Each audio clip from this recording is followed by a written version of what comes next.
PZL M18 Dromader to polski samolot rolniczo-gaśniczy produkowany w polskich zakładach lotniczych w Mielcu. Poza oczywiście Polską, maszyna ta zdobyła uznanie m.in. w Ameryce, do której wyeksportowano aż 200 egzemplarzy tego samolotu. Ale dromadery znalazły także nowy dom u Greków, a nawet Chińczyków. Samolot ten miał także epizody bojowe podczas wojny domowej w Jugosławii, gdzie dromadery pełniły rolę bombowców chorwackich sił powietrznych.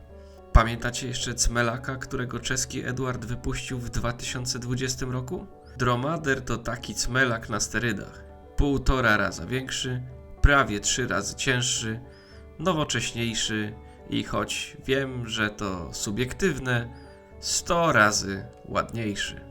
Ja nazywam się Kamil Trębacz i prowadzę kanał Mr. Trumpeter, a dziś przedstawię Wam pierwszy na świecie unboxing najnowszego modelu Dromadera w skali 1:48, który opracował polski producent modeli plastikowych firma IBG Models, której z tego miejsca serdecznie dziękuję za udostępnienie przedpremierowego modelu w celu przygotowania tego i nie tylko tego filmu na moim kanale. Odnośnie dalszych planów mówię więcej na końcu tego odcinka, ale od początku. W tym odcinku przyjrzymy się głównie jakości odlewów, fakturze powierzchni, która w przypadku tego wołu roboczego jest kluczowa, oraz sprawdzimy, jak IBG poradziło sobie z niezliczoną ilością detali skrzydeł, kadłuba i oczywiście niczym w Dromaderze nieosłoniętego silnika ASZ-62. Ocenimy także akcesoryjny zestaw masek oraz dodatki żywiczne z druku 3D, które firma IBG przygotowała dla bardziej wymagających lub w niektórych przypadkach po prostu bardziej leniwych modelarzy. Zapnijcie więc pasy, bo już teraz zaczynamy dzisiejszy unboxing.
Jak już wcześniej wspomniałem, wraz z modelem Dromadera firma IBG stworzyła także szeroki pakiet dodatków obejmujący dedykowane zestawy farb Hataka w 3 seriach: Orange, farby na bazie lakierów do aerografu, Red, farby akrylowe do aerografu oraz Blue, czyli farby dedykowane do malowania pędzlem.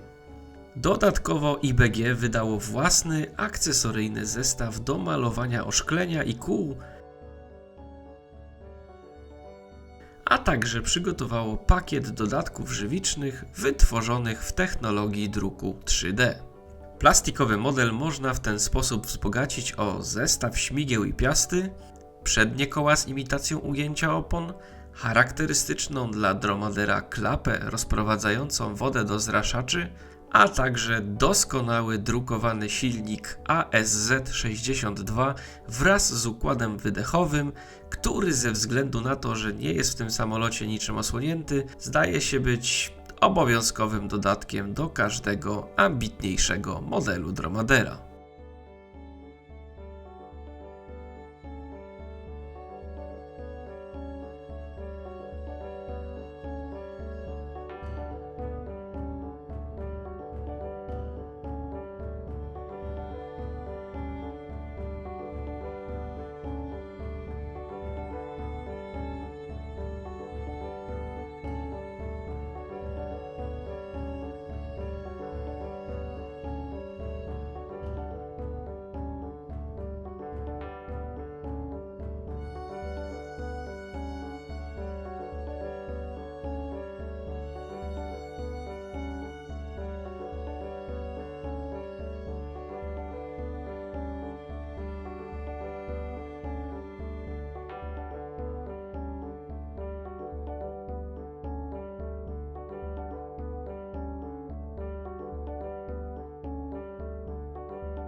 Moje pierwsze wrażenie? To jest naprawdę solidny kawał bardzo dobrze opracowanego modelu. Poziom zdetalowania praktycznie każdego fragmentu tego samolotu jest naprawdę wysoki. Ale ocenianie plastiku w ramkach to jak pójście do restauracji tylko po to, żeby się nawąchać. Żeby dobrze ocenić ten model, trzeba będzie go jeszcze poprawnie poskładać. Dlatego, jeśli tak jak mnie jara Was ten pokrak polskiego lotnictwa i chcielibyście zobaczyć, jak ten dromader ożywa na moim warsztacie, to koniecznie zostawcie łapkę w górę, podbijcie ten film i napiszcie w komentarzu, w jakim malowaniu najchętniej zobaczylibyście ten model. Klasyczny żółty? Może połączenie żółci i bieli? A może coś jeszcze bardziej egzotycznego, jak na przykład, nie wiem, wersja bombowa z Chorwacji? Pamiętajcie, że to Wasza aktywność w obrębie mojego kanału pomaga mi docierać do kolejnych modelarzy, a to z kolei zachęca mnie do tworzenia większej liczby treści, które Was interesują. Także wytrzymajcie się ciepło, a ja wracam do roboty, bo już wkrótce na kanale pojawi się kolejny odcinek, w którym przejdziemy już do konkretów, czyli pełnej testowej budowy dromadera w skali 1:48, krok po kroku. Sprawdzimy, jak to wszystko do siebie pasuje i jak się prezentuje ten model złożony do kupy. Nie może Was przy tym zabraknąć. Także dzięki za dziś, do usłyszenia i zostawcie koniecznie suba, jeśli jeszcze tego nie zrobiliście, bo inaczej możecie przegapić kolejny odcinek. A tego pewnie byście nie chcieli. Ze względu na dromadera oczywiście. Cześć!